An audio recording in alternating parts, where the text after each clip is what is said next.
BookTube! It's Brecky from Brecky Writes, and this is Brecky Reads. It's time for another Top 5 Wednesday. Top 5 Wednesday was started by Laini from Ginger Reads Laini.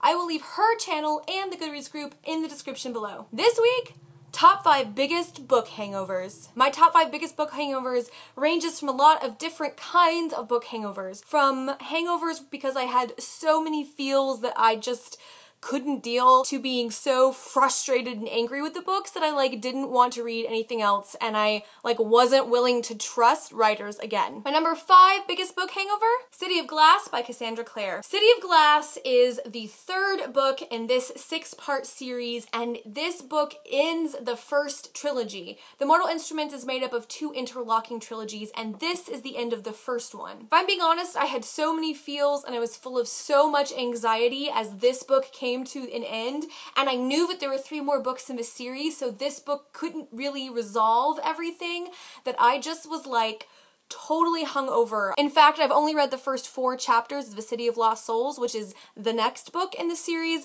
because I just emotionally can't commit to it. Even though I really enjoyed this book, and I enjoyed the first and second book in this series, this book has caused me a huge hangover on the Shadowhunters and Hangover in general. I just had so much emotional investment.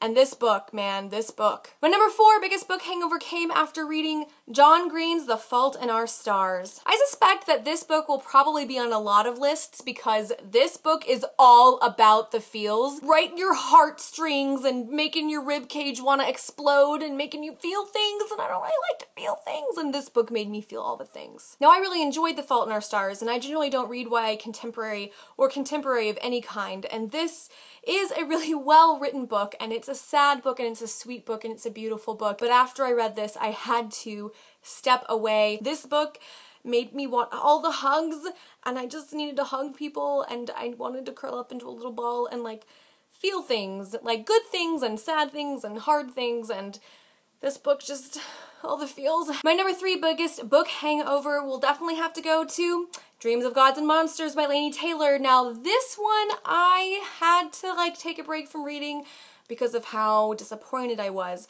Where the first 2 gave me a lot of feels, emotional, gut feelings. This gave me a lot of almost ragey feels. The night that I finished reading this book, I literally had to go and take a walk around my apartment because I was so furiously angry with how this ended. I was disappointed and I was frustrated. In fact, since reading this book, the only things I've been able to make myself read are nonfiction audiobooks. So I'm having a massive, massive book hangover. My number 2 biggest book hangover, Harry Potter and the Deathly Hallows. I mean, I feel like everybody had a little bit of a book hangover with Harry Potter. This was a book hangover for all kinds of reasons. There were feely feels, in your heartstring feels, and then there were sad because this series that we've been having for our whole lives is over feels, and then there's feels because some of this made me a little bit frustrated. There were some details I wish that she had added feels. So I marathoned through Order of the Phoenix, Half-Blood Prince, and Deathly Hallows all in about a week.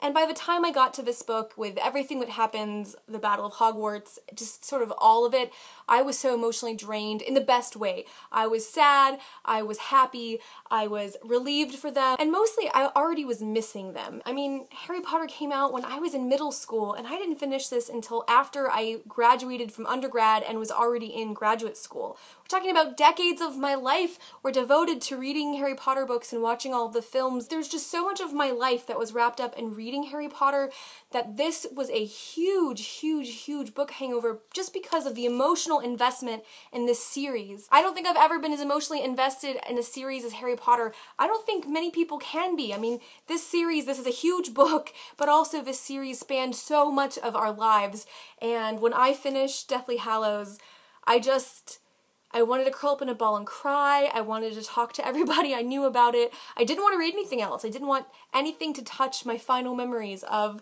reading the last Harry Potter book. And the number 1 biggest book hangover I've ever had, that honor goes to Mockingjay by Suzanne Collins. So this book I hated. I hated this book on lots and lots of levels, and I could do a whole gripe video about why I did not like Mockingjay. I don't like how it ends. I don't like the use of mental illness as an escape from dealing with the problems. I don't like how people die gratuitously in all parts of this novel. I devoured Hunger Games and Catching Fire. I inhale read all 3 of these books, and by the time I got to this one, my expectations were out of this world, and this just disappointed me. I felt so betrayed as a reader and so frustrated that I had invested in a book series to have all of my expectations just not met at all. Mockingjay honestly launched a several year-long book slump for me. This book Hangover was the worst book hangover I've ever had.